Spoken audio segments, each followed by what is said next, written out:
And we are live here on the Council Google Plus. Thank you very much for showing up. I'm John Wilkinson here, broadcasting from Washington State on a, rainy, dark, dismal day right now. And anyways, tonight we are with the full crowd tonight, and we are very pleased to have Andrew Rappaport with us, along with Jason Mullet, and along with a bunch of other guys from the council.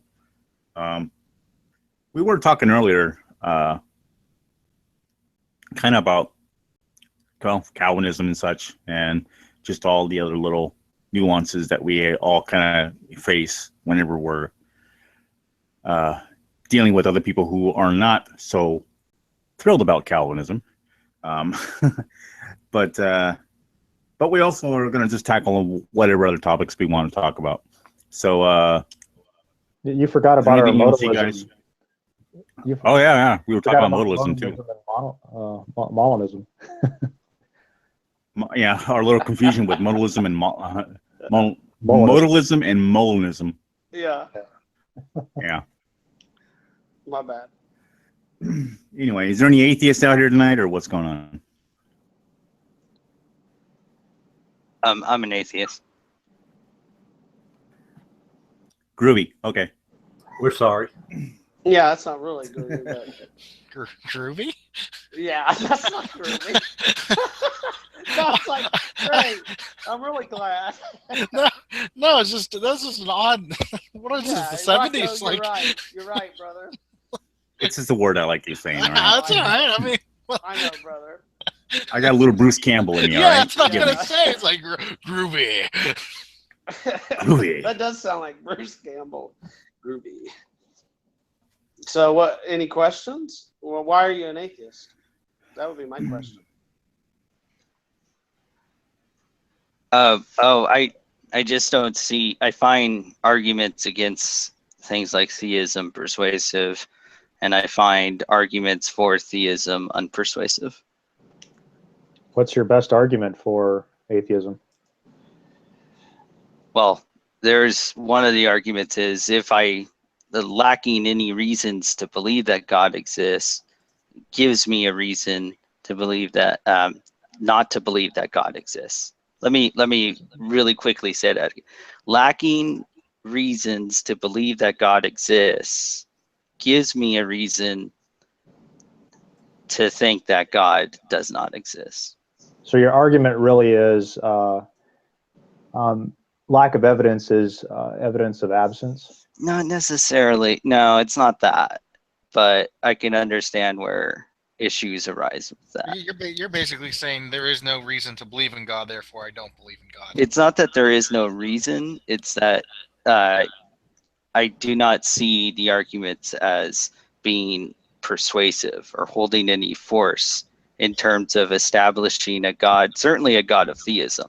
Okay, so you're saying there's a lack of evidence on the theism side. No, I mean, it's not appealing to any type of empirical concept of there being evidence. It's appealing to even arguments that are given by theists fail to persuade me. Not just the fact that, I understand people say that can appeal to things about the world and use that in order to justify a position against theism. But that's not what I'm doing here. Do you understand that?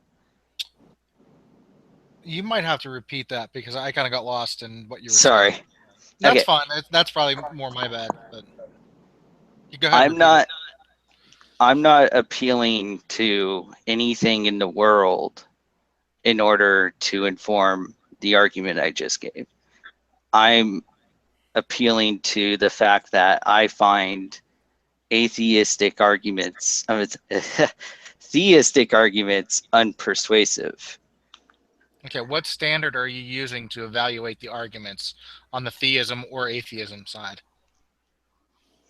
What standard? I guess, if they conform with like the laws of logic and what we take to be like epistemically normative, then you think there are laws of logic? Yes. Okay. So are you opposed to violating them? I think that we have, we are obligated we are epistemically obligated to not violate them. Yeah. Are laws of logic material? No. Okay, so are they conceptual in nature? I mean, do we? Yeah, I guess. So they're concepts. Okay. Give me another example of what you mean by concept. A concept that is something that is visioned in the mind. Okay. So in other words, is there anything in the material universe you can point to and say that is the law of logic? No, it's numbers, like, for example, numbers are a concept. Exactly. Yeah, you can either identify them as, abstracta, or like you said, there's some sort of conception that we take as a given in order to, be the foundation for the rest of our reasoning. Does that make sense? Did the laws of logic pre-exist human minds? Did they see? I feel like if they're conceptual, like asking whether or not they existed is not taking into account that they're conceptual. That is to say, what you're asking for is something that's a posteriori, whereas the conceptual nature that you and I seem to take logical laws as having makes it so there's no logic existed for all times and in all places. That's not the way to look at it. To say that is like saying are bachelors unmarried males in all times and all places. It doesn't make sense. Well, that's a question about the definition of a word. We're talking about, okay, so let me ask you this. Could the universe both have existed and not existed? At the same time, no. Okay. Before there was a human mind. Again, so you're asking if the universe existed before humans existed? Could the universe have existed and not existed at the same time in the same way before there were human beings? Mm-hmm. Yeah. I mean, are you saying that it's a simple question. This universe? Are you saying that the actualized world could it be the case that it's the law of non-contradiction? You said I already affirmed that the universe cannot both exist and not exist at the same time. Before there was a human being, before there were humans, could it have existed and not existed at the same time in the same way? Before the existence of humans, is it the case that our conception of the law of non-contradiction? Don't redefine it. So no, I'm asking you to clarify. Could the universe? It sounds to me like your next existed? move would be to mute me and lower my microphone. Well, you got to answer the questions and not redefine things with straw men. It's you said to Jason that I'm not understanding your question, so I'm asking. Okay, do you understand what it means when someone says, could the universe have existed and not existed at the same time in the same way? I don't think it could ever be the case that the universe can exist and not exist at the same time and in the same way. Even before there were human beings, would that still be true? Yeah. Because you just told Jason that question was what didn't make sense and couldn't be answered. Do you understand why I said it didn't make sense? No, I don't think you gave a valid reason for why. No, I explained that we conceive of the laws of logic in, a priori. So the laws of logic are dependent upon our conception of them? No, okay. Okay. Is it the case that bachelors being unmarried males is dependent on our conception of? You're making a category error because you're talking about the definition of a particular word. It's in virtue of these concepts, right? We have a concept of a bachelor and we have a concept of being unmarried and concept of males. did not exist until human beings existed. So that's a category error. The universe did pre-exist human beings. Do you understand why he's saying that's a category error or no? It sounds to me like he's assuming that he's already correct about our needing minds in order to establish concepts. Your example uses human beings, something that is within the human construct of society. So your question assumes that humans being exist. We're talking about, can something both exist and not exist before human beings are there to conceive of it? Again, if it breaks the law of non-contradiction, then it's logically impossible. Well, exactly. I don't understand how. So then the next you think that's question dependent on human beings existing, though? No, absolutely, it's not. The problem is your view. You said earlier that the laws of logic are conceptual. Well, obviously they're not. If you're saying that even before human beings existed, to conceptualize the laws of logic, that the universe cannot exist and exist in the same time, in the same way. You just proved that they're not conceptual by admitting. Well, no. Actually, no, I understand. I understand where the confusion has arisen. Hold on, let me clarify. The laws of logic are conceptual. The question is how do you, as an atheist, admit that the laws of logic pre-exist human minds when you don't believe a mind pre-existed the universe? So how do you have conceptual laws of logic that pre-exist any human mind? How do you have that in your atheistic worldview? No, I see where my mistake was. When I was saying they're conceptual, I was pointing to the fact that there are different different properties that entail other properties, and ultimately that's assumed in order to underlie reason, a foundation of reasoning. And so I didn't mean conceptual purely in the sense that it exists in our mind. I meant it in the sense that it's not something that we go out and see in the world, which was in order to address the point you made about logic, the point I understood you to make about logic existing before humans existing. Does that make sense now? Kinda. So where did logic exist then before humans existed?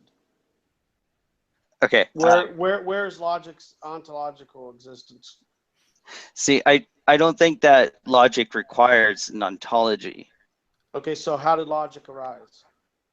I think that logic, how did it arise in terms of like our epistemic usage of it? No, it's not. Well, if it's not dependent upon human minds, and if or if you say it is dependent upon human minds, then I don't think it is. Okay, if it's not, then if they are conceptual abstractions, where did this conceptual abstraction exist? Because concepts require minds. So where did it exist before human minds existed?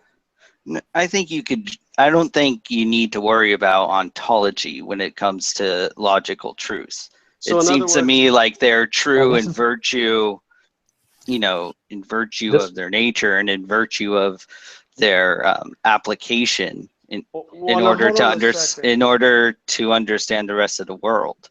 No, hold on a second. If you're speaking of something's nature, you're speaking of its origin and what it consists of. So you can't define that because you don't know. Is that what you're saying? It's okay to say you don't know. We all don't know things. No, it's in virtue of what we understand from these laws of logic, not in virtue of what grounds these laws of logic. That's something that I'm objecting to. So basically, you don't know where it came from or how it existed or when it existed. No, I think that you don't need to posit some sort of ontological origin of the laws of logic. Okay, so you don't think so, but does that mean that you don't know so? Yes or no? It seems to me like I haven't heard a reason why we would need to have an ontology for logic. Okay. Well, you acknowledged earlier that they exist, though. Existence is metaphysical question. That's an answer to a metaphysical question. So that is ontology.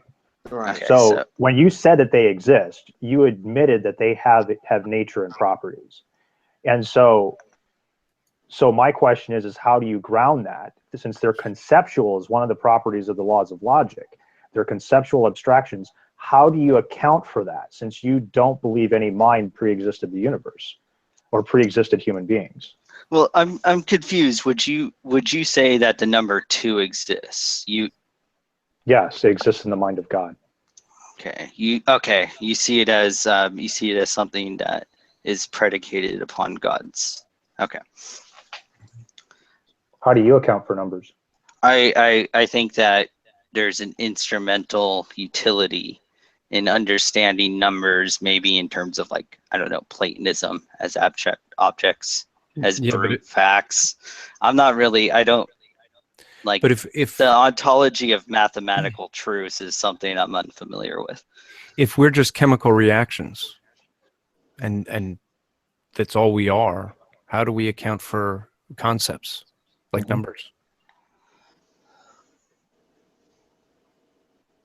In virtue of our having, I guess, complex brains that allow us to have desires, aims, and beliefs. I'm not. Okay. Let me try rewording it. You have immaterial things. You you agreed that concepts are immaterial, correct? Yeah. Okay. How do you have immaterial concepts if we're just pure chemical reactions? What created the immaterial world? Yeah, again, I think it's the assumption is that I need to establish an ontological grounding, but in order to address what, I'm sorry, your name is Logic. What if it's a case that when you say existence, it's assumed that there's some sort of ontological grounding to these concepts, like the number 2, for example, it's found in God's mind, right? Then that's not the sense in which I was using the existence. You are using numbers and logic. You're trying to have a conversation here, and you want to avoid self-contradiction. You want to avoid violating the law of excluded middle. You want to adhere to the law of identity. My question for you is, why do you do this as an atheist? Because you can't even account. You said that they exist. You said the laws of logic exist, but yet you have not provided any accounting for why they exist. Yeah, but I explained my worldview does. So what I'm telling you is you keep borrowing from my worldview in order to have this conversation. Can you give me a reason why there are laws of logic? I mean, there are several reasons. One of them could be in terms of their utility in order to understand our sense perceptions. Like, so they need to be assumed in order to move forward and like exactly. It doesn't seem like I thought I clarified that when I said existence, I didn't mean the kind of existence you described. Okay, what kind of existence? Could you clarify what you mean by your kind of existence? I meant that they have usages, and as a consequence of their utility, we can explain why. Can you use something that doesn't exist? Yeah, but okay. So is it assumed that this is going back to the assumption that all concepts have their ontology in God's mind, right? Mm-hmm.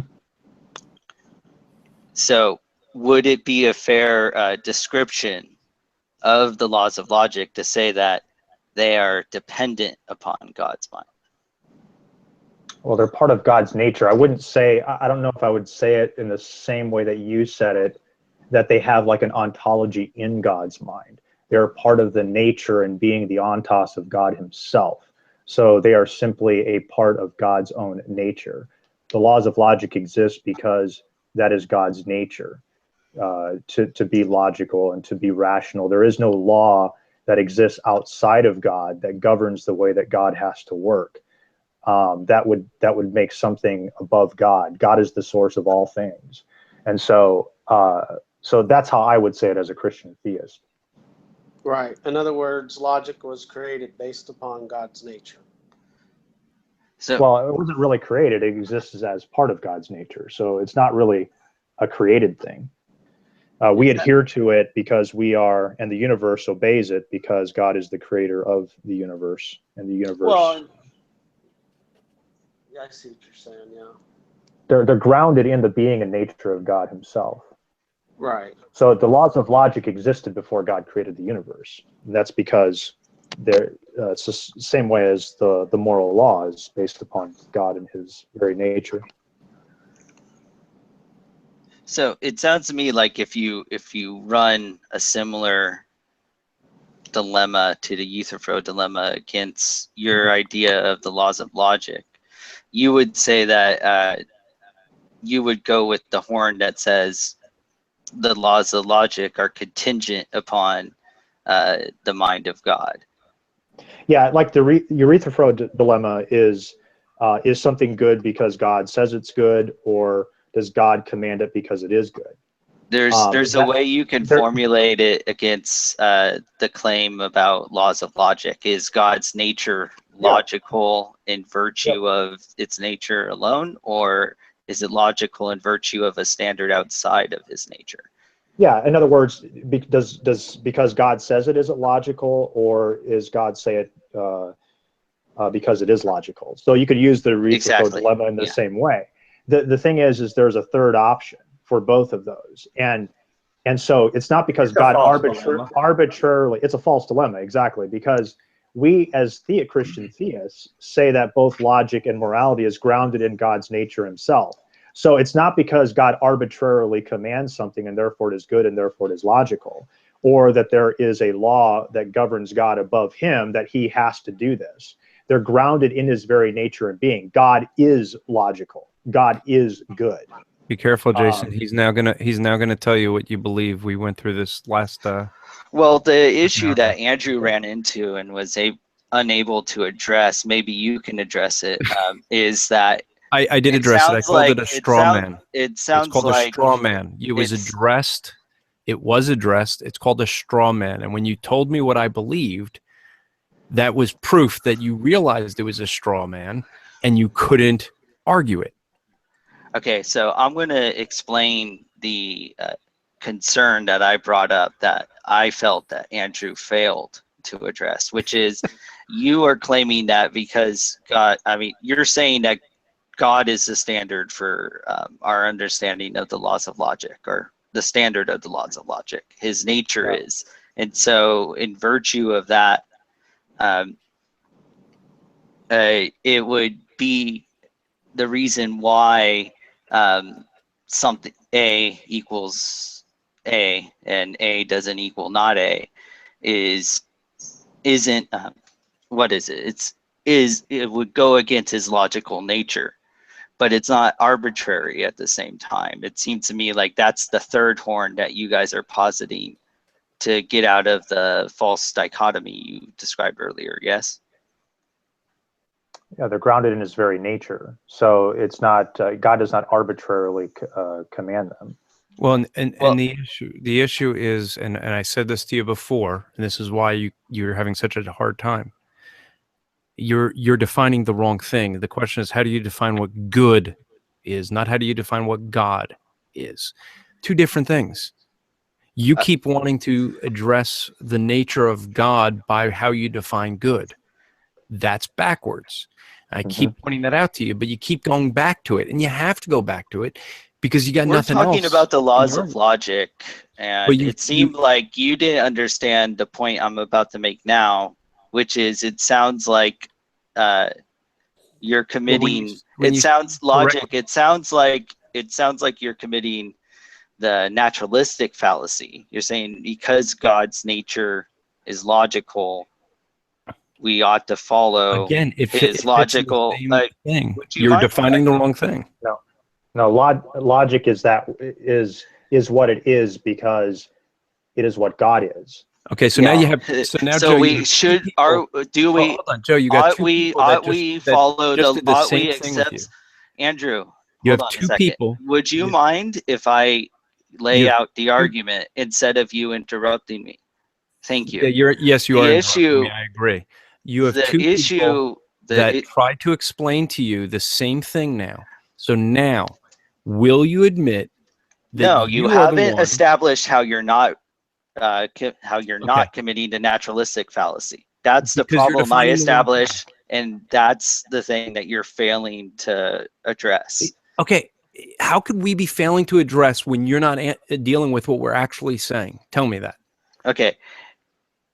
Is it the case that there's a description of God and you are deriving a normative? I don't care about this meta argument stuff. That's I made an argument. I would like it if you could actually address it instead of addressing this meta stuff. I think Acer said it well. Again, you're arguing in your own mind, and the problem is we just happen to be here, and you're trying to have this whole argument in your own mind, and you're not engaging with what we're actually saying. Based on our description of God, you're deriving a normative appeal to the use of the laws of logic. That is committing what's called a naturalistic fallacy. That is an issue of deriving an ought from an is. But that's not what he did. So now you have to address with what he actually said. Can you repeat what he said? I'm curious. I'm not really sure, because then you shouldn't be telling him he's wrong, and yet you can't argue. Is it the case that he described God's nature, and as a consequence of that nature, we ought to follow the laws of logic?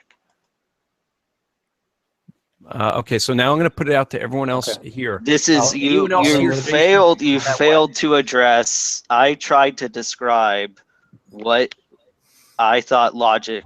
Joe, here's the thing. Here's the thing. Andrew, would you mind if I finish the point I was making? Here's the thing. I attempted to describe what I felt logic was conveying in response to a Euthyphro-like dilemma to the laws of logic, or to God being the ontological grounding of laws of logic. It seems to me like that is committing a naturalistic fallacy.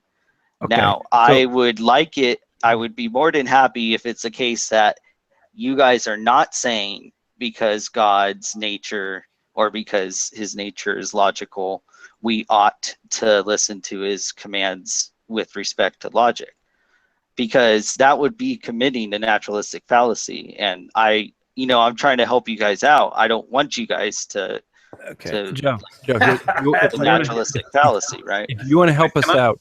Can I ask Joe a question? One of the things I think, y'all let Andrew reply. He's been waiting. You got to, so here's the thing that I'm curious. Okay, I asked you to repeat what Jason said for a reason, and I'm curious from everyone else here whether they think that's what they heard Jason say. And the reason I want to do that, Joe, is because what I'm trying to help you understand is you're not dealing with what we're actually saying. And as you said, you don't care what we're saying. I don't know. No, I didn't say that. I asked if my description of what he said was correct, and I said no. I would like it if I'm not, but I wasn't asking you. I was asking Logical. What's your name? You can call me Jason. Jason. Okay. Okay. So I'm gonna try to answer your question here. The one thing is that the big question in philosophy is, is epistemology grounded in metaphysics? Is metaphysics grounded in epistemology? I think Christian theism actually answers this question, which is really fundamentally, I think, where the naturalistic fallacy, as you call it, and really comes down to is, can you get an ought from an is? Well, the point is that, for example, the laws of logic, God has his existence in that what is, but the laws of logic are a reflection of how God thinks, about how he knows what he knows, epistemology. Within God, you have the connection between metaphysics and epistemology. That is the grounding for both. They're both found in the nature and being of God. I don't think that you, as an atheist, can ground epistemology or metaphysics. You have no accounting for either one.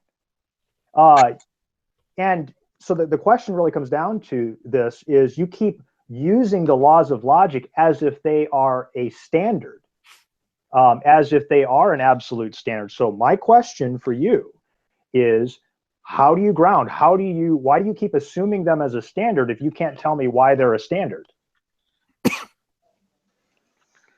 I assume them as a standard in order to, as a foundation, in order to reason or interact with the external world. I said that, and I also explained. Can I respond to that? Okay, go ahead. So you're saying that they're true because they work. I mean, that's one way you can look at it, but I'm not justifying any usage of them. I'm saying that I am assuming so the laws of logic in order to underlie further reasoning. The follow-up to anybody who's a pragmatist who says something is simply true because it works. How do you know how it's supposed to work? But that's not what I just explained, how that wasn't my claim. Oh, okay. I'm sorry. I must have missed it. I'm not justifying. This isn't me justifying the laws of logic. I'm merely assuming them. Okay, so how do you justify? You keep assuming them as a standard. My question is why do you assume them as a standard? I mean, it allows me to reason. It allows me to like make sense of my sense perceptions, right? So you're asking me the same way. Justification. You're asking me to justify God. No. And to give a reason for God. Yes, you said you don't find any of the theistic arguments convincing. So my question is you keep simply assuming the laws of logic, and you keep using them, but when I asked you to justify them and give a reason for why you're using them, you're saying, well, I can just assume them. I don't have to. Okay, well, that's just the end of the discussion then. I just assume that God exists, and therefore God exists. I mean, is that a valid argument? The reason why I don't think you can justify them is because I think it commits you to a circular argument. Like, what justifies the laws of logic on your worldview? Can you justify? Okay, so you have is circular arguments a problem in your worldview? Are they fallacious? Yeah. Okay. So it's an absolute standard that that circular reasoning is invalid. Once again, we're back to it. How do you justify that standard? I mean, I'm assuming that circular reasoning leads to invalid conclusions. And so therefore it is I'm true. not using because you are assuming it, therefore it is true that circular reasoning is false. No, there's no epistemic normative, like I guess concept you could take from what I just said. So it's not true that circular reasoning is false? I think that we can assume the laws of logic, and as a consequence, we can identify certain fallacies that we ought to avoid in terms of epistemic normativity. Does that make sense? I think we can assume that God exists, and so therefore I think this conversation is over then. Yeah, but the reason why I assume the laws of logic is because I don't think we could justify the laws of logic without being circular. Is that the same reason why you would assume God exists, because you can't justify his existence without being circular? God actually provides the grounding. There's a difference between a vicious circle. The problem is that you have a vicious circle which the laws of logic are entirely grounded in your own subjective, just your subjective person. As a Christian, I can appeal to an objective source, which makes this conversation actually possible, where the laws of logic apply to me, the laws of morality apply to me, they apply to you, and that is exactly what you're assuming. Your position, because you deny that there is God who governs, does not make this conversation possible. You could simply say, in my own subjectivity, I believe that there are such things as a law of logic, but that only applies to me because that's just my experience. There is no governing mind. That's not the state out there. The position that you just attacked some sort of subjective view of the laws of logic, which isn't which isn't at all. I told you I can't justify the laws of logic. I assume them. You're the one who says that you can justify them, and then relinquish using them. I'm sorry? Then relinquish using them. Wait, no. We assume things in order to underlie. Stating your opinion. You're just stating your opinion, yep. You think it's an opinion? Hold on. You guys think it's an opinion that A equals A and A cannot equal that's your position. No, I assume that, and so okay, help us out. What is an assumption if not your opinion? Right. Yeah. Oh, I see what you guys are saying. Actually, you're making I get what you're saying.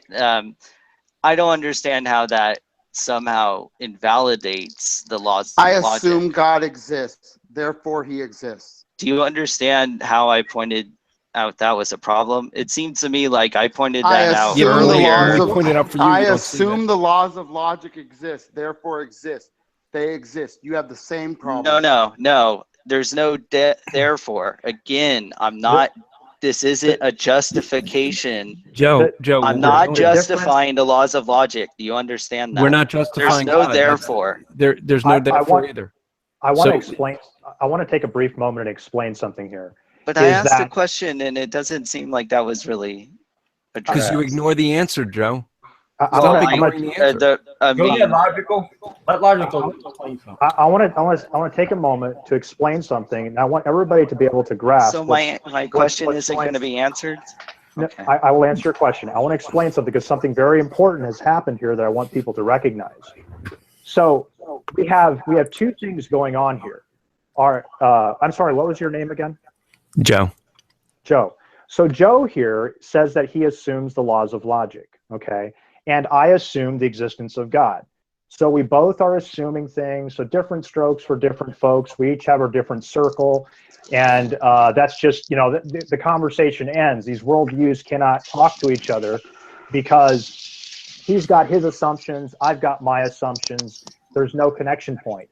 The thing that I want everybody to notice is that he is actually assuming my worldview, where there is laws and standards that actually govern every single one of us in this room, and that it is not a simply assumption on his part.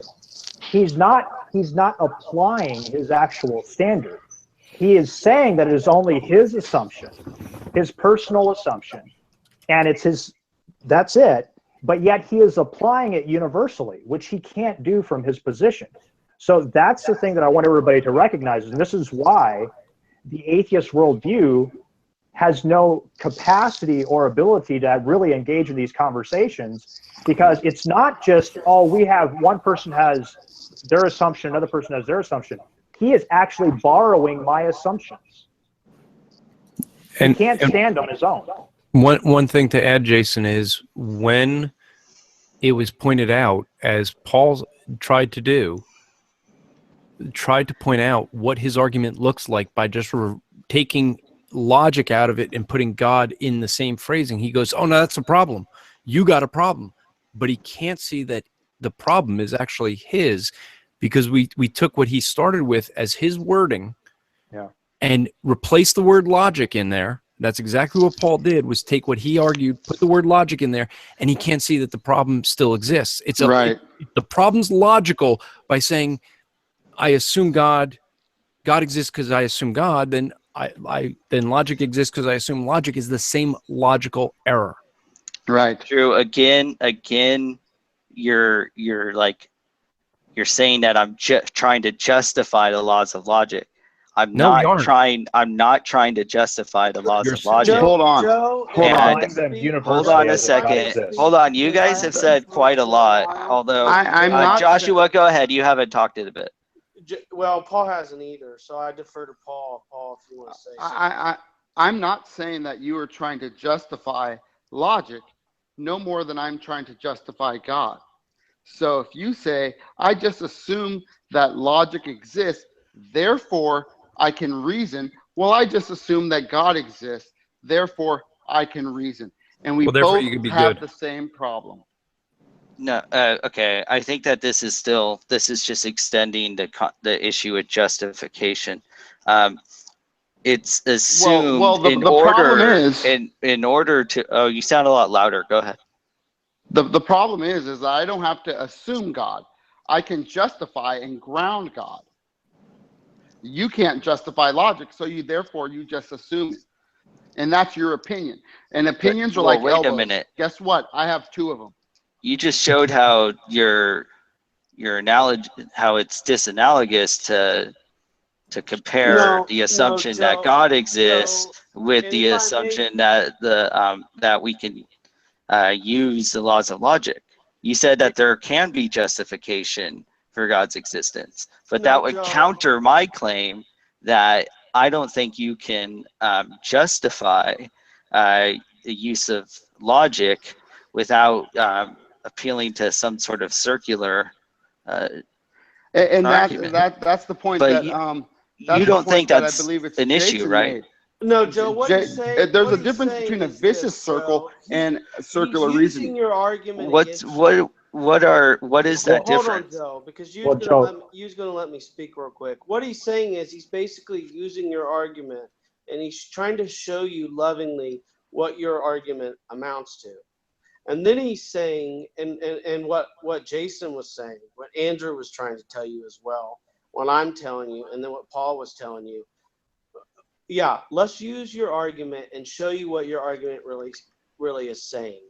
Here is where our argument is, and here is what it stands. We don't have to assume anything, because the Christian worldview is the only argument that can really stand and has basis for justification in reality. And let me ask you this. Go ahead. Finish. No, I was just going to say, thank you for correcting me, the slip of the tongue. Like Jason said, the only basis in reality and justification, which early on you refused to do and chose not to do, for the ontological metaphysical existence of logic is the reality of God and his nature and his mind. And so basically what you have said was, in a nutshell, and that's what Paul summarized, was that this is my opinion and I find no other arguments valid, and so I assume logic based on nothing but my opinion. No, Joe, there's one thing I want to point out, because in the previous Hangout, in this Hangout, I've tried to ask you to restate what people are saying. And I don't think I could do it like verbatim, but I kept on asking Jason if my it's description not a matter of right. verbatim. It sounds like I know you want to change topic. Then I feel like I could, and I did, and it sounded like Jason agreed with me. So whatever point you're going to make, it doesn't work. So the point is that it's not about restating it verbatim. It's about you restate it, and people point out that your reinstatement is incorrect, but you don't accept that, and you continue going. He didn't point out what was incorrect with my description, though. You didn't either. Okay. Hey, Joe, could I ask you another question? I asked a couple of questions and had a lot of stuff thrown at me. I've been taking notes. But my question was, what's the difference between vicious and virtuous circles? Well, I'd like to demonstrate that to you by asking you a question. Okay. So do people have the same assumptions? I mean, I agreed with what you said earlier in that, if we don't appeal to the same assumptions, like the use of laws of logic, then there can't really be a discussion. But I assume that you guys rely on the laws of logic so that this could discussion can go further. I don't understand how all of a sudden that you didn't answer his question. So let me ask you this, that as a follow-up question, are you admitting that? What was how did I not answer your original question? Okay, so I'm asking you a second question now. So are you then admitting that you have to assume that the laws of logic are universally applied to everyone. Even though people do have different assumptions and they have different opinions, that are you actually admitting that you have to assume that they are universal conceptual abstractions that apply to everyone?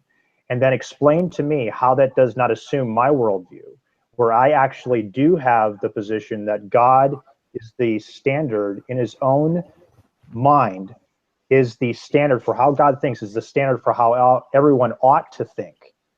And so explain to me how you are not borrowing that concept from my worldview, that universally applies to everyone, when you can't account for that. Explain to me that. No, I wasn't assuming that we ought to universally have the same assumptions I have. I feel like that would go against what I've maintained so far throughout. Hold on. I wasn't. You just said. No, I don't understand why you would ask a question and then not allow me to finish. Well, no, I'm going to contradict you because you said we don't have to assume it. So obviously you've. No, I didn't say that at all. I didn't say that at all. No, you did say that. No, I said that we don't have to. It sounds to me like you're saying I would be applying you're saying I would be using your framework in order to justify the assumption that we all universally should accept the laws of logic. And that's not what I'm saying. What I'm saying is that you are saying that. No, it's not what I'm saying. I agreed with you. I mean, I don't understand how exactly. I'm just going to keep contradicting you because you said that you don't have to assume that they apply to everyone.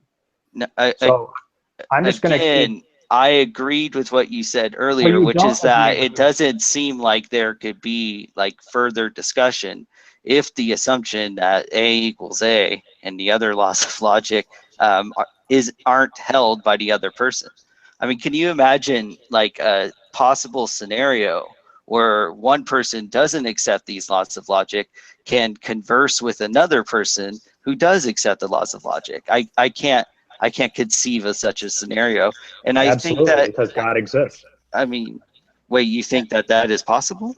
Happens all the time when you talk to people of Eastern religions. No, I mean, you can't like continue with the conversation with someone. It sounded like you guys agreed with this earlier. Now you guys don't agree with this. Like no, it sounded like it's not Jason. It sounded like you said there was no point to discussing things with people who don't share the assumptions that other people share. That was what you said in order to justify your claim that I was just rendering my opinion. But now it sounds like you guys are contradicting what you pointed out earlier.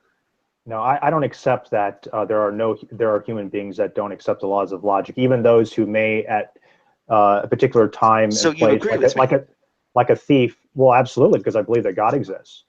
But what I'm saying is that there are people that will deny a law of logic. They'll sometimes say, well, it is both the case and not the case that wallet over there is mine, or whatever. If they're a thief or whatever, people will deny it for convenience reasons. And Eastern religion may say, well, there might be a contradiction within my worldview, but I believe that contradictions can be true. However, they can't live their life that way. They don't go to the bank the next day and the teller tells them they have only $10 in their account. They know they have $100,000, and they walk away going, well, contradictions are true, so therefore, we're cool. They can't live their life that way. No one lives their life as if the laws of logic don't apply. And that's because everyone knows that God exists, and that is God's standard. Yeah, it sounds like you're agreeing with me. It's cool. I agree that it sounds like these people who affirm, what is it, Eastern religions, they are using something that's incoherent, which would render any type of rational or reasonable discussion with them useless, right? How can you judge that as incoherent without a universal standard? I'm sorry. Your standard, which you ground in God, yes. Mm-hmm. Why do you keep borrowing it? Allows you to, you think, justifies that assumption, or justifies that claim, excuse me. My assumption that A equals A seems to cohere with what you are, with your exact claim about the incoherency of people who hold to Eastern religions. What makes your assumption true? Mm-hmm. That's what I've been asking you. Yeah, but that would where's be, your basic... so what justifies that assumption is another way. No, of that wasn't that. his question. What do you mean when you show that something is true? Are you justifying the truth value of that claim? You said that earlier that we should be I following the laws of logic. I don't think that you can. I don't think that you can justify some sort of normative concept from these laws of logic. I've been saying this a couple times. I don't understand. You guys keep on asking me to justify. No, that's the whole thing. You listen. Stop it. Stop telling us that we're asking you something that we're not actually asking you. I'm asking you need to start opening your ears and answer the questions actually being asked, and listen to the answers actually being given. I don't think he's. What does it mean for an argument to be sound, Andrew? No. Well, no. What makes your assumption true? No. Again, what? Again, you haven't answered that question. I asked the question. What do you guys take to mean? Here, go ahead. Here, listen, guys. If we allow you to say my assumption is true, then we can assume anything. I can assume that the moon is made of green cheese. Therefore, it's true. So what I'm asking is, what makes your assumption true? Justify your assumption about anything. Otherwise, it is just your opinion. And opinions are like elbows. I have 2 of them. Yeah, it seems like you are asking me to justify something, and Andrew was adamant that that was a false impression. Well, we have different people doing different things, so maybe he's speaking about something else. But as far as Paul goes, and maybe myself, yeah. So, but Joshua, do you understand that in arguments, you're giving premises which are true, and the valid structure of the argument would necessitate the truth of the conclusion. That. I was being asked why my assumption is true. So I was being asked to give an argument explaining that with an inference rule showing that my assumption of the laws of logic are justified. Well, anybody that makes clearly what was being asked. The burden of proof is on you then to prove it. Can you guys give Joe like 2 minutes for him to trying to get up? No, I don't. Yeah. I don't claim that I can justify. Yeah, that's what he's trying to say, and we're trying to help him. We're trying to help him on. So I have a question for Joe. Yeah, go ahead, Han. You've been patient. The analogy of the moon made of green cheese or something. So, Joe, in your worldview, are you then? Would you respond? Yeah, you can assume that the moon is made of green cheese, but then you need to verify whether that's true or false. Would that be the method or the methodology by which how you operate in the world? Are you saying that this would be the equivalent to my assumption that the laws of logic hold? Yeah, it basically in anything in that context that you need to then verify that A equals A. I don't. Yeah, I mean, I don't see a problem with thinking that we could that there is a way to justify the laws of logic in the same way that there is a way to justify our assumption that the moon is made of green cheese. The issue is I haven't heard any type of justification which isn't, beholden to a lot of problems or circular. And so it seems like that's where the concept of vicious circles versus virtuous circles came up. And I asked, what is the difference? And Jason, what was your response to that question? What is the difference between vicious and virtuous circles? Okay. Well, first of all, I just wanted to make one comment upon what's been said here. Is one thing that needs to be pointed out is Joe is going to be on the horns of an epistemological dilemma here if he says that he's going to assume the laws of logic are true until he sees evidence to determine whether or not they're true. The problem is he's going to have to use the laws of logic in order to examine the evidence. He's going to be stuck in a circle. And so the issue with a vicious circle versus a virtuous circle is that a vicious circle is one that is based upon an individual subject and his own opinions and assumptions. A virtuous circle is every ultimate authority is going to be circular in its nature. So in other words, there is nothing outside of God that grounds God.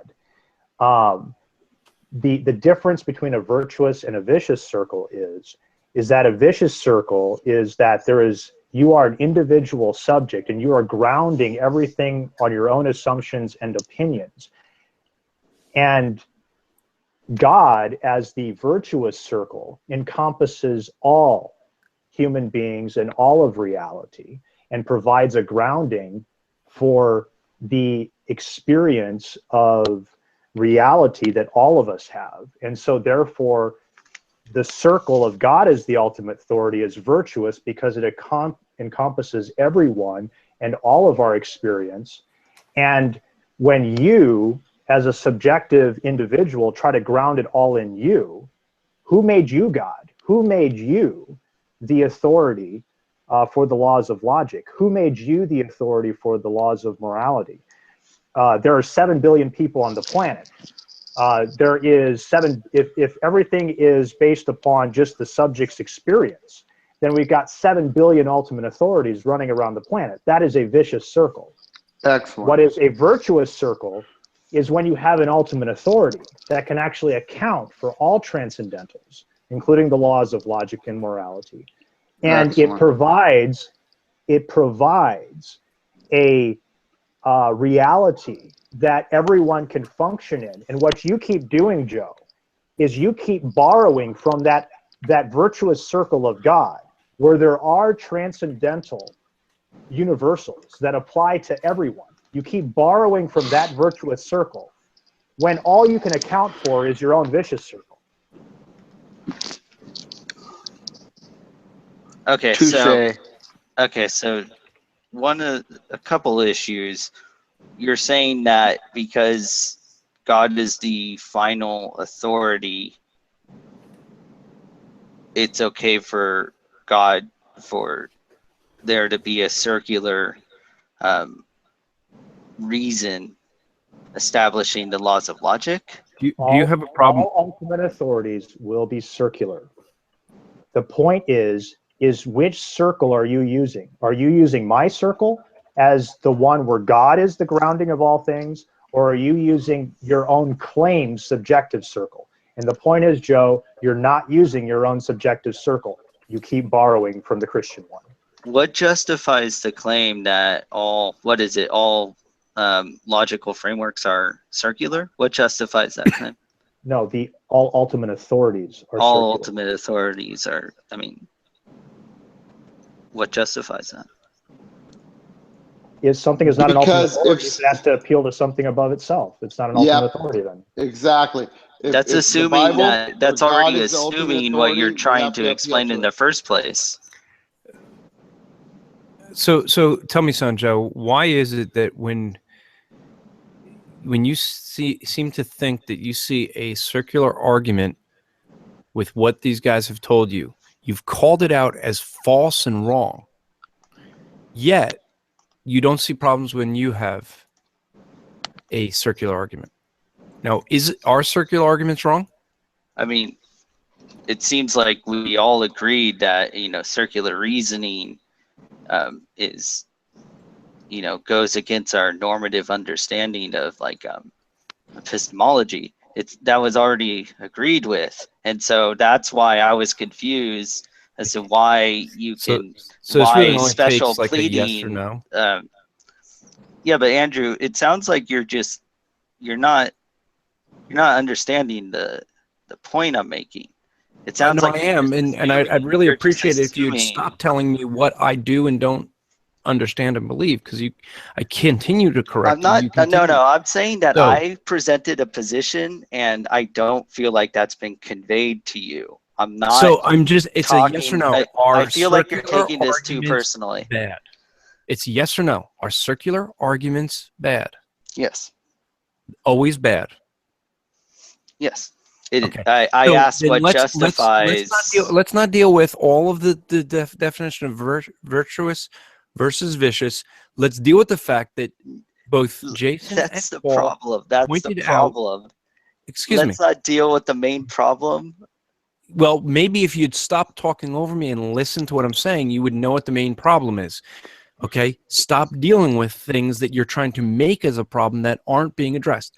So the main problem is both Paul and Jason have pointed out in your logic, in your worldview, that you're circular. Now, you have said it's always wrong. How am I circular? Wait, what? What is your justification for saying that all circular reasoning is wrong? Yeah. I mean, you could point to different, different examples where circular reasoning leads to conclusions that we all would disagree with. No, that's not true. I mean, I could say there's a book that says that atheism is true, and because this book says that atheism is true. You all would clearly disagree with that claim. Now we're back to ultimate authorities. Like you don't disagree with that? Well, what's your ultimate authority? No, you guys are assuming that that ultimate authority has some sort of ability to get out of circular reasoning. No. But when I asked why that is, I don't. Why won't you just answer? Here, listen, let me explain to it. Andrew, he asked me, what's my ultimate authority? I am objecting to the concept. Do you understand that I'm objecting to the concept? So he asked you a second question, and you're not answering that one. You're still with authority, or you wouldn't even having a conversation. You're listen. Are you ignorant? Let me explain it simply. Unless you have an ultimate authority. Once you have an ultimate authority, you can appeal to nothing else.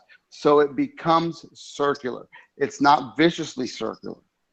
No, I agree with you that appealing to an ultimate authority seems like you're really just using circular reasoning. So then let me ask you again. Claiming that it's not a bad form of circular reasoning. It hasn't really been established that it's that somehow justify good or bad.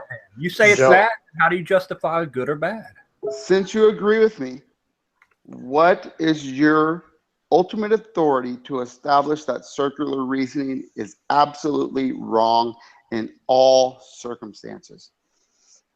I haven't heard an argument establishing the contrary. You didn't answer my question. How is that not an answer to the question? Would you mind? Because you don't define something by its contrary. Nobody cares. He wasn't asking me to define anything. Yes, he did. I asked you what your ultimate authority was. So it sounds to me, and correct me if I'm wrong, but it sounds to me like your ultimate authority is you. No. What is it then? That way. Sounds that way. I mean, I see it as our ability to reason and virtue of our shared commitment to the laws of logic. Well, obviously we don't have the ultimate authority would be this form of reasoning, or like, you know, rational thought.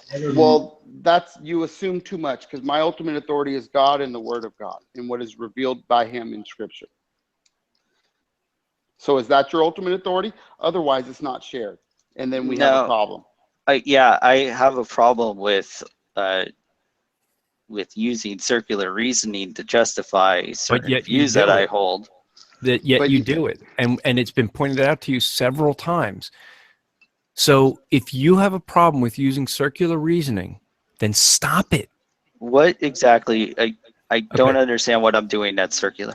Hey Joe, can I ask you? No, really quickly. Would you mind if Andrew? No, I'm answering the question. I'm going to answer your question. Is when somebody assumes something to be true and they can't provide a justification for it, isn't that circular reasoning? Yeah, and I'm not assuming the laws of logic. I mean, I'm not justifying. This isn't used to justify the laws of logic. I don't know how many times I need to. When you were asked to justify the laws of logic, you said you assume them to be true. No, I don't assume. Maybe I explained, Andrew. I asked you a question about what it means for you know, an argument to be true. It seems to me like premise, what it means for an argument to be sound. What you continuously dodge that. I've been watching you do. Dodge that. No, you're dodging. Agree on these logic rules that we don't assume to be true. I mean, that's ridiculous. Listen, wait, I'm sorry, Vincent. It's a tactic that might work with others, but it doesn't work with me because I'm not going to let you continue to change topics like you do every time you can't answer a question. No, you said that you're asking me. I'm asking you. I feel like you're confused about what I mean by assumption. I don't take it to be something that we can justify. But yet you said that it was circular. And you said that he's saying that showing that it's true would be circular. But since I don't do that. Okay. Andrew, do you understand? Hold on. Let's get him to answer simple questions. Andrew, do you understand what I just said, though? So, Joe, well, we're gonna see if you understand what you just said. Yeah. Okay, so you're not gonna address my question, which is par for course. You might have to mute him, Andrew, when you're. I'm trying to help you see that you don't seem to understand. You're not as smart as you think you are, and I can see that, but you can't. So let's break this down really, really simple for you.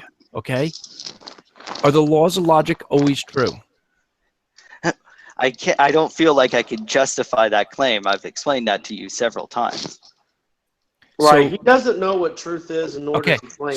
So we can have contradictions, right? Right, Joe. So you can come up with the concept of a contradiction. So you're wrong. Wait, what? You're wrong. Would you mind explaining? I don't have to explain. You just accepted contradictions.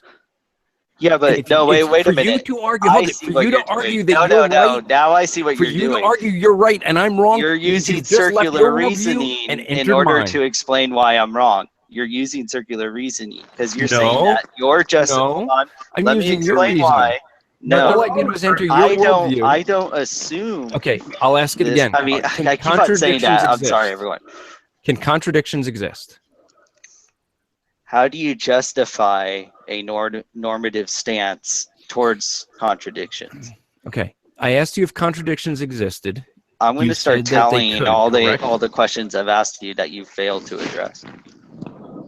What about maybe you don't understand when you ask a question and it gets answered, but you don't like the answer, that doesn't mean it isn't answered. It means you're just not being honest with what people are telling you. Is this an answer to the question I asked you?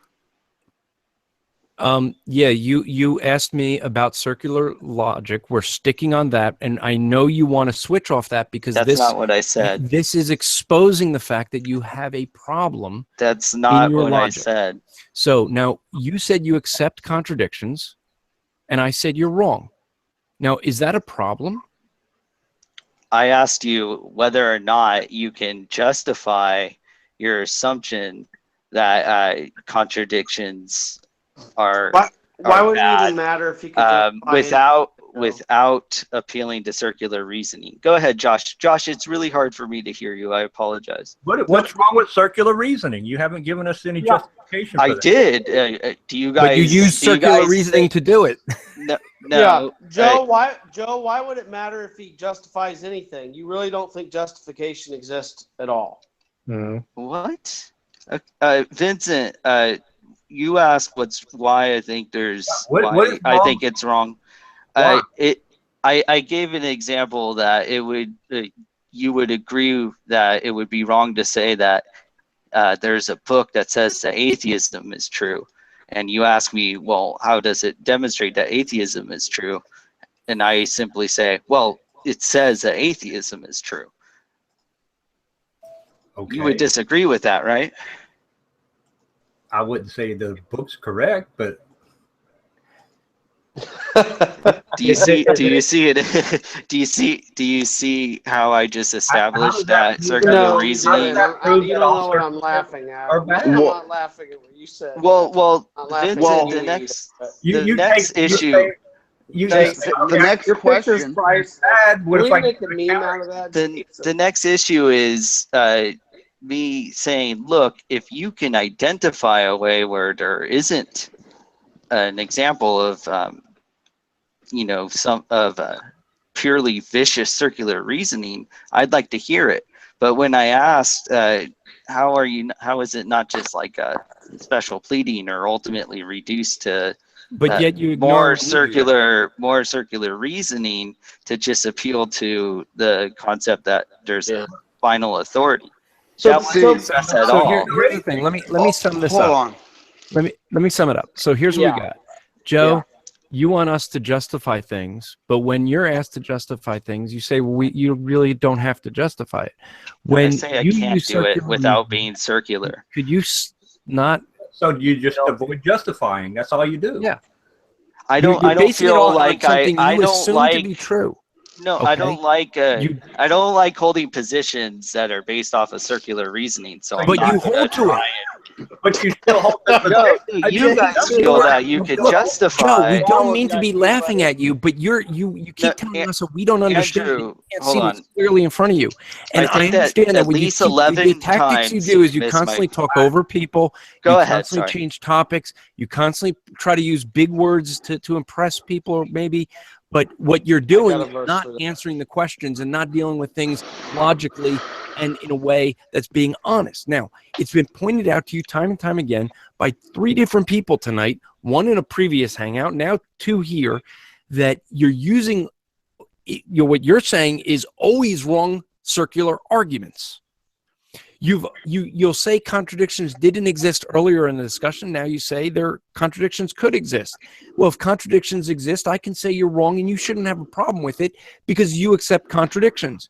If you realize that, no, there has to be one of us right and one of us wrong in that thing, you're not living in your worldview. You're living in our worldview. Jason tried to address this with you, that you are borrowing from the Christian worldview when you make your arguments. You know that there's an absolute standard, but you don't want to say that because you realize that an absolute standard requires God. That's the one thing you're trying to avoid. It's a confirmation bias that you want to avoid the one thing you don't want being proven. But yet you say, well, I'm not convinced that there's any evidence for God. Well, of course you're not. Because anything that we would talk to you about, you're going to ignore and reject. You've done that constantly.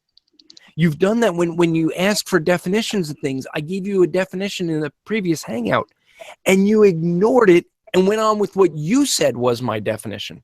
And when I corrected you, you continued to tell me that I don't understand my own definition. Oh, this come is the on. Thing. So this is the thing. You're just proving what Andrew is saying, Joe. It's becoming sad at this point. You're just proving what Andrew is saying by doing childish things like that, buddy. We are going to move on from this. What did he do? Did I miss something?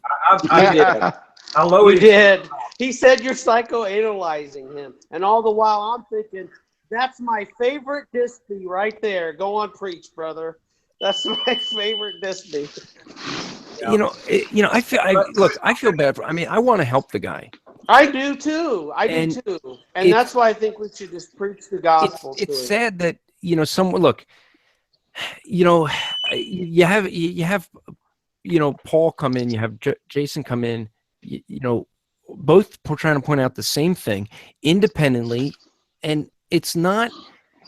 Look, this is what when the scripture says that people are enemies of God, that, where Christ could actually say that the reason people do not believe him is because he tells the truth.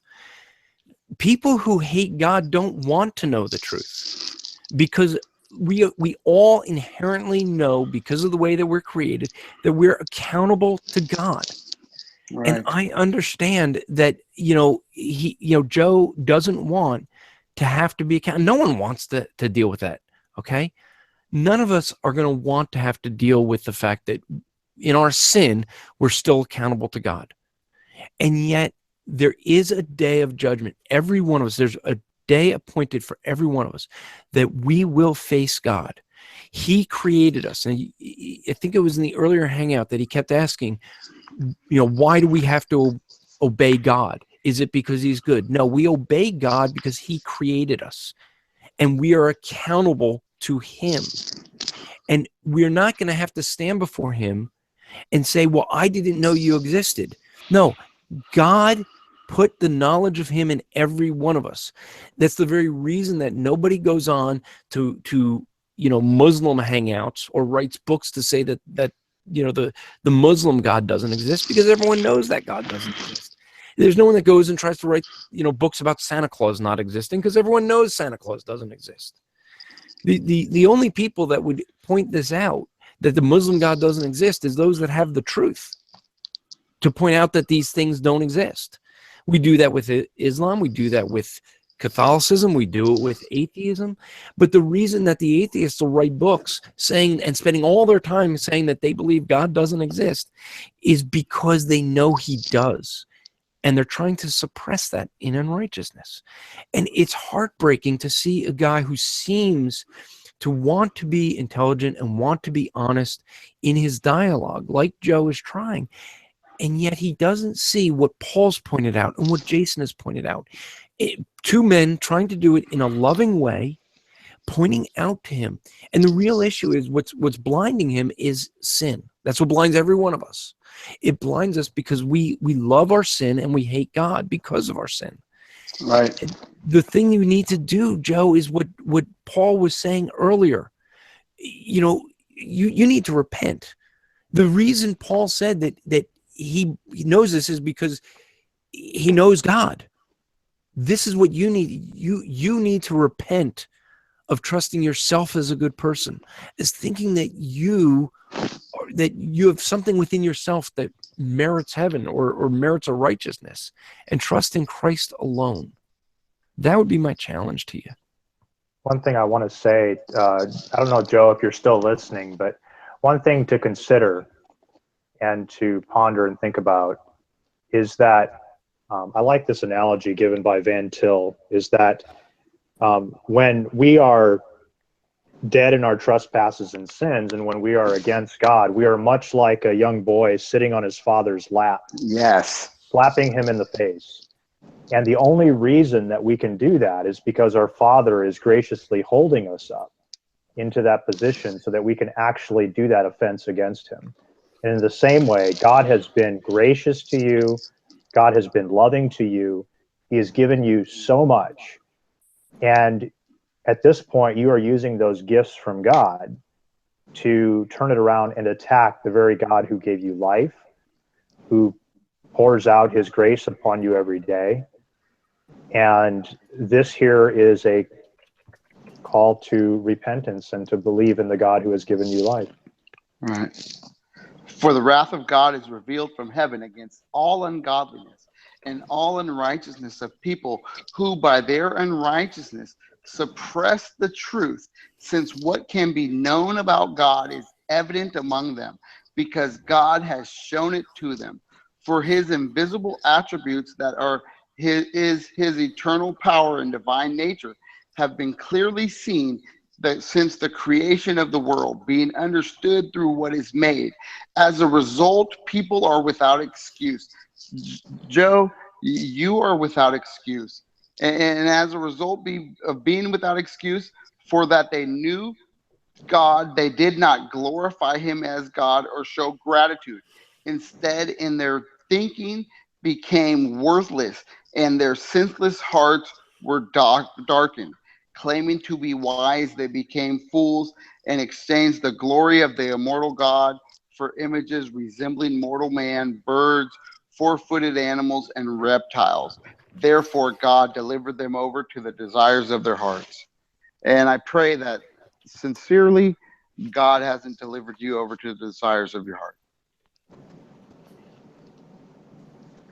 And Joe, we say what we say because we love you and we care about you, and we thank you for coming in here and sticking around and listening to this, and we'll pray for you, and we truly desire to see you saved, and we truly desire that God gives you a heart to believe and opens your eyes, and that you believe in Jesus Christ that died for the sin of the world, who came and took upon flesh and paid the penalty that was due mankind, and died on the cross and rose from the dead 3 days later, and went and rose and went with the Father. And, you know, you could be made right with God through Christ's sacrifice. You know, and we're going to move on from this topic. Well, let me just address what he said. You know, he goes, "You guys can't defend your view," and you know, let me just wrap this up in this way for folks to see and understand. You know, it doesn't matter how many times we answered his question, he didn't see it. He would say, "You didn't answer the question." You know, on the previous hangout, he told me what I believed. I said he was wrong.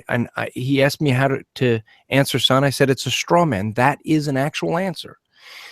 The fact is, he says circular logic is wrong, always wrong, yet he uses it and doesn't see it, and then wants to apply his worldview to us when he borrows from our worldview, and then says we can't defend our view. And this is the blindness that, you know, that we see with people who are enemies of God. They, you know, it's heartbreaking is what it is. It's heartbreaking to see. You see this with Jehovah's Witnesses. You'll see it with Muslims. You'll see it with atheists, that they aren't open-minded.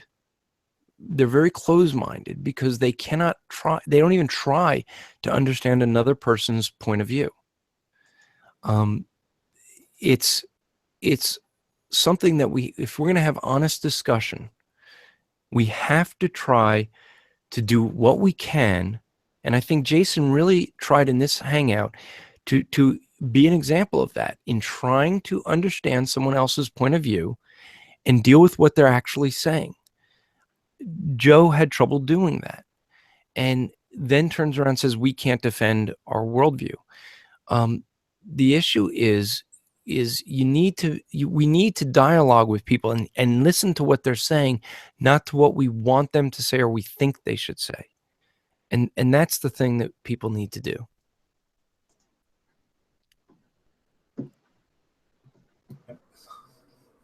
Thank you, Andrew. Amen. Making room.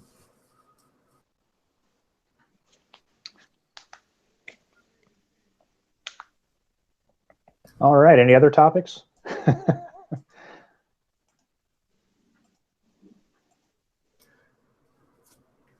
New Covenant theology is always a good topic. Yeah, real fast. Real fast, Andrew. What book are you working on? I did. Right now? Yeah, I was actually thinking about that earlier. So now that you guys are not doing slick, which one are you working on? Is it are you finishing up your what do we believe one? Well, what do we believe is going to go to an editor, so that's kind of waiting for the editor to get it and go through. So I'm back to working on my book on Jesus Christ's claims of deity. Nice. Very nice. Maybe one day maybe I'll work on a book, Why New Covenant Theology is Heresy. No. I did have a question for you. Thank you. That's so loving. I've already been reading through your book, and I've barely got through the introduction, and there's so many errors, I don't know what to do. I think you'll agree with most of it, except for the area of the church, maybe. Probably so. Andrew, I had emailed you a question on your manuscript. I don't know if you had gotten it. Oh, I don't know. And so maybe it'd be a good discussion in your manuscript, and I can pull it up. But you had said something. It'd be a good topic for discussion. So I don't know if it was just a mistake in it. You made a note on page 65 and 66. I think you said that the sonship. Let me actually read it here. It was on your section, the Son of God. You say, also note that the sonship in relation to Christ is always connected to his incarnation. I would disagree with that. So I don't know if that was just a mistake in the manuscript. Can you say that again, Jason? I'm sorry. The point of clarification, the sonship, what? It said, also note that sonship in relation to Christ is always connected to his incarnation. Oh, okay, gotcha. Thank you. I'm gonna have to go back and double check because I would hold to what's be the eternal sonship. The eternal sonship, right? Okay. Yeah. So I'm not gonna take a position that he became the son at incarnation. Oh, okay, like an old John MacArthur type. It sounded like that's what you meant, so you might want to. Okay, I'll take a look at that. Okay, that's good. Well, that's I knew Andrew was a heretic. Oh, I knew I'd find it. I knew I'd find it somewhere. You knew he was Jehovah. Most have it when it comes to the area when we get into this doctrine of salvation that people argue that, but yeah. The one thing I do want to say about those of you that, if you hadn't had an opportunity to read the manuscript, I don't know who else you sent it to, Andrew, but I really like it. It's written in a way that the common man can easily digest it. And once you're done, I think I'm going to be recommending it. So, yeah, well, that's the goal of it. I mean, the goal is that people who understand theology and love to study theology can read it and still value it. Hopefully gain some new stuff. I really think, and probably the only other person here who has it is Paul. But although, I think Vincent was at G3 reading through the, reviewer's copy that was on the table enough that he probably has it, read by now. No. I skimmed through it. I wasn't the one trying to steal it, though. You were. I heard that story. That's what you call skimming, huh? I heard that story about the thief stealing the books. Yeah, we did have someone that tried stealing the reviewer's copy twice. That was kind of like he got caught. Did you say maybe he might have been, or she might have been the person that was possibly stealing another? I fired that person. They didn't get their job done. Yeah, at least not that we know of, but not with that book. We know exactly how many there were since they weren't for sale. We've got a contest going on for the Conversations for the Porch where we're going to be giving away the manuscript for the winner. Yeah. Yeah, listen to you. I will say, Paul, on that real quick, if I could work it out with my work, I get so many weeks of vacation, but I promised my wife one of the weeks.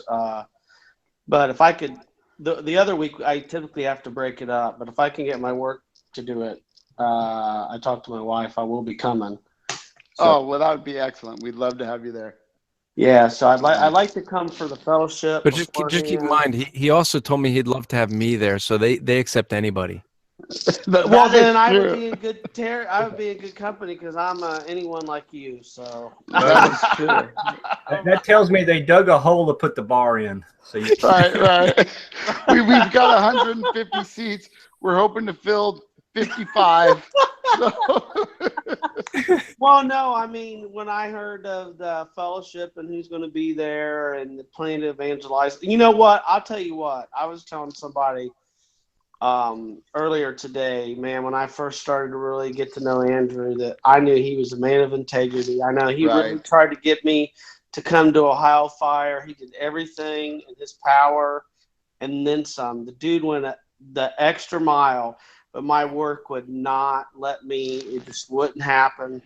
I couldn't get off at the time. I'm actually in a position. But you're more a man of your word. When you say no, you mean no, unlike others who say they're not going to show up and then just show up to North Carolina. But I'll take that. I was glad.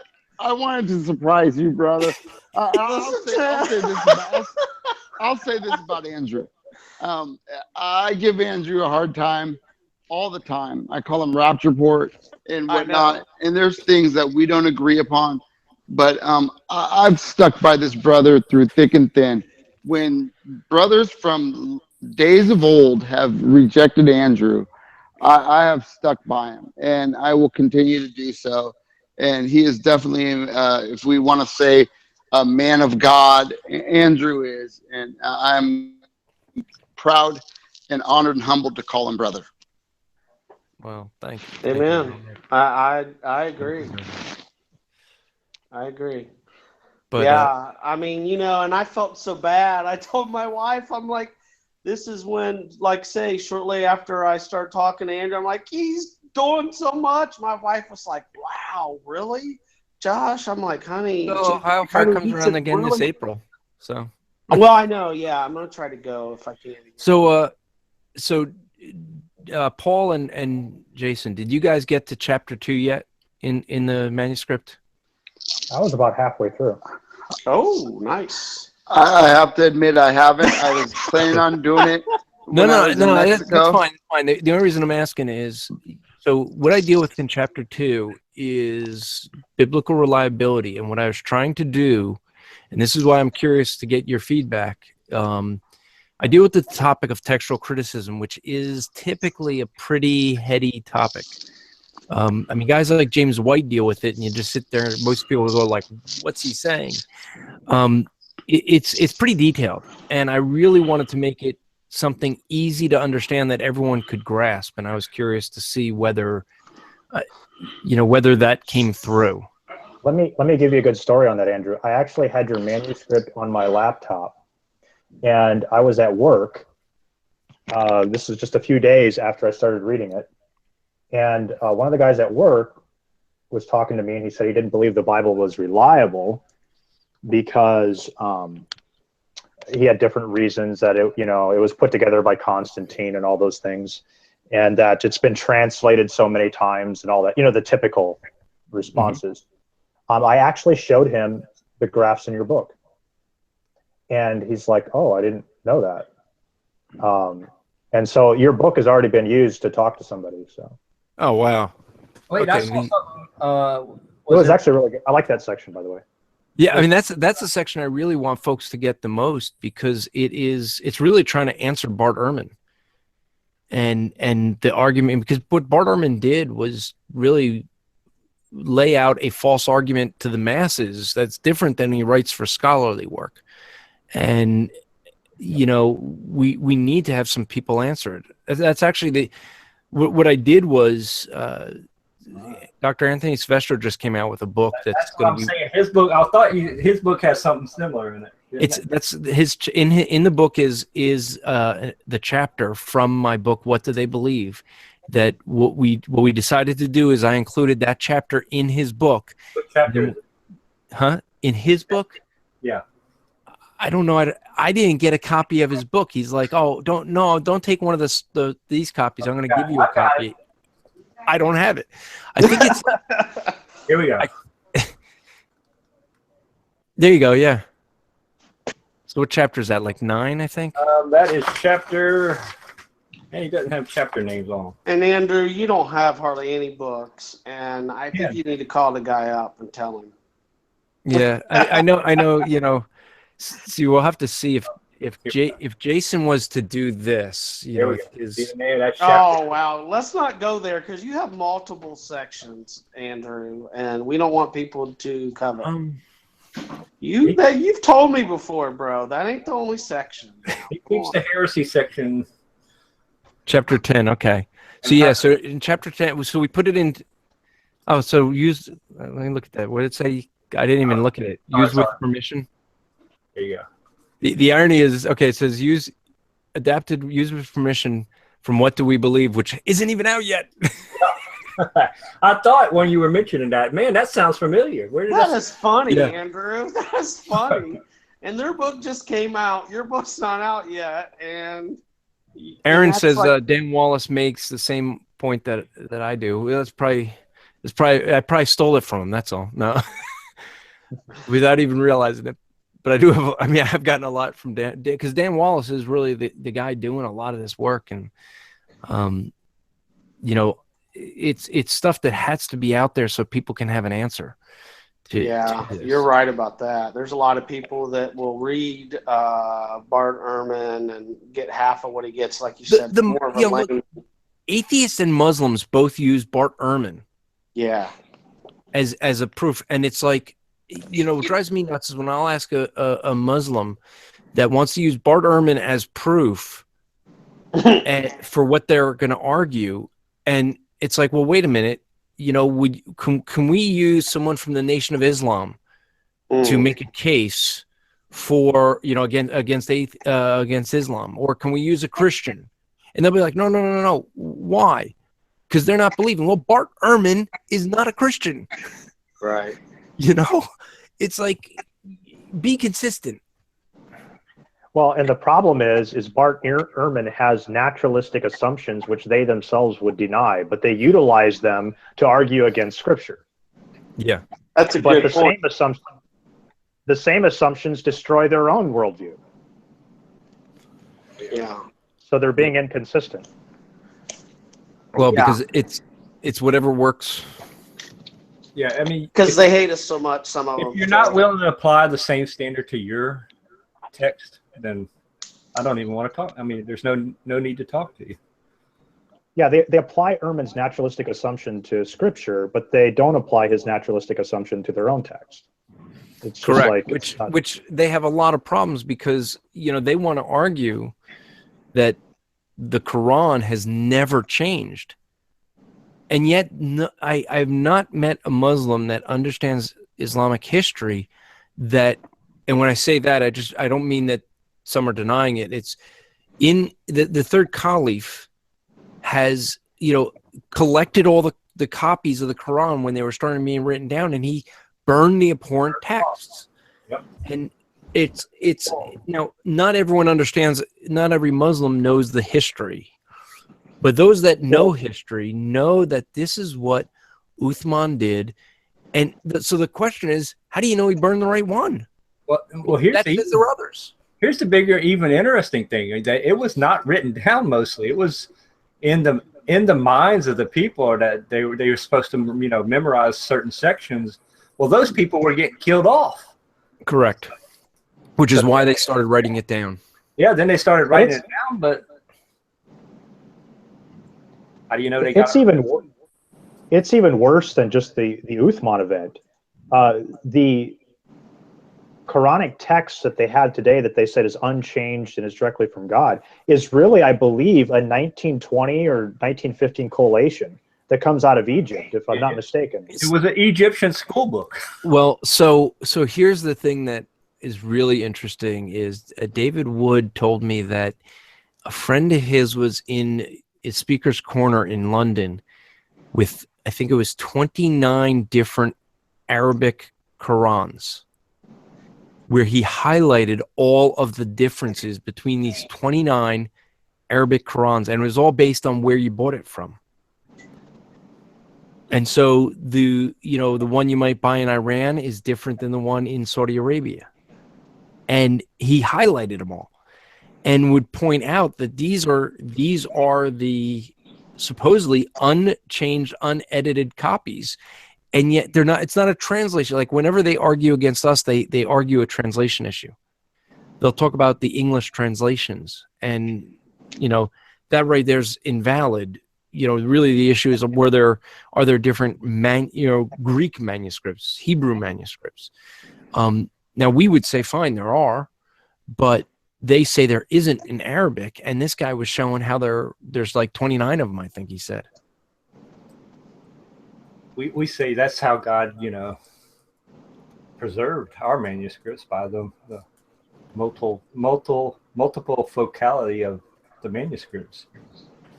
We have them everywhere. They dispersed pretty much immediately to all regions, and no one person could ever change all the manuscripts. So. Come on, man. The King James was there from the beginning. Yeah, in some form, and not in English, but. Oh, it was. No, I'm just. I don't think English was invented at the time. But... Oh yeah, that's right. It was. You have me stumped now. Okay, I may have found the YouTube video of it.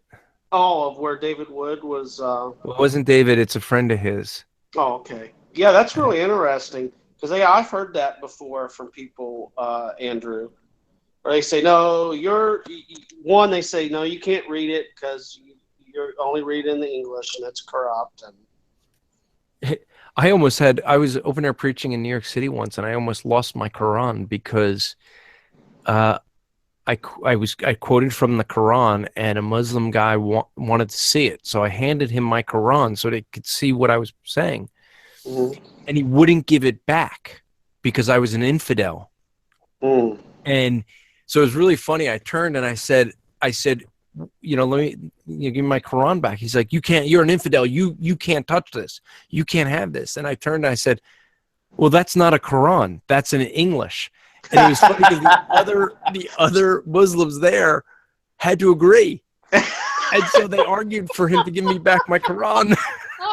That is great. If I could have been a fly on your shoulder to see that, that's great. It was funny. Yeah, that is. That was smart thinking. So I think I'm with Jason. I'm going to call it a night.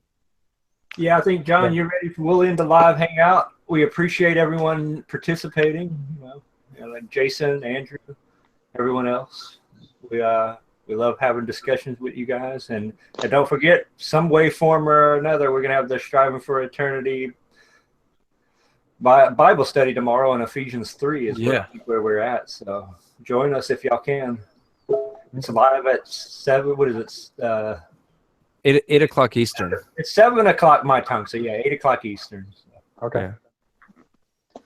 Look forward to it, guys. Thank you very much, guys. All right, guys. For being here. Good night. Good talking to you, Jason and Andrew. So, hey, good night, brothers. And I'm night, guys. glad And you got to get in this time, Paul. And I'll say this, but don't let anyone know. Don't let anyone. Make sure no one tells Paul this. I actually love that guy, but don't let him know that. Mum's the word. Mum's the word. That's my right. favorite New Covenant theology heretic. I look at it like this. I'm the brother that everybody loves to hate. Oh, not me, brother. Do we have to call you brother for like ever? I mean, really? That's okay. You know what? I'm a big boy. I've learned to play well by myself. I love it, Paul. Okay, so real quick, I got in trouble once. I got in trouble once for calling Paul fat. Oh, P-H-A-T. That's right. And somebody told me how I was being mean and rude. And did my you say they were response being was, racist by determining what fat meant? No. I just said because I was supposedly insulting his size, and I said, "Can you explain to me what the name of his hot dog stand was?" Right, it's Fat Daddy. Fat Daddy, right? It's Fat Daddy. So, they were upset because that's what I called him, fat. I think I called him Fat Daddy, but yeah, it was like you're making fun of his size. Let me tell you a story, man. All right, people used to come in and they were trying to be so PC in my business. They would call me everything but Fat Daddy. They'd call me Big Daddy and Large Daddy and all. And every time somebody called me Big Daddy or something, I would say Big Daddy, and I'd run out to the front of my store and I would look and I would say, there is no B in my name. It's Fat Daddy. We're not politically correct around here. Yeah, I tell people I've been fat all my life. Please don't deny me of that. Oh, I love it. Yeah. As long as you own it, bro. Hey, right. Hey, I do it well.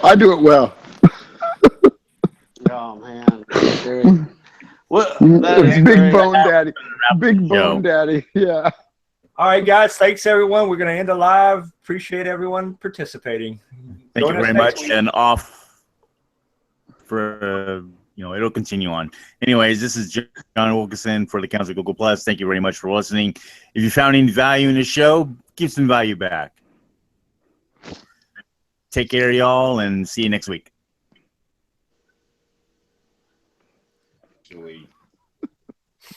Stop the broadcast. Oh, there we go.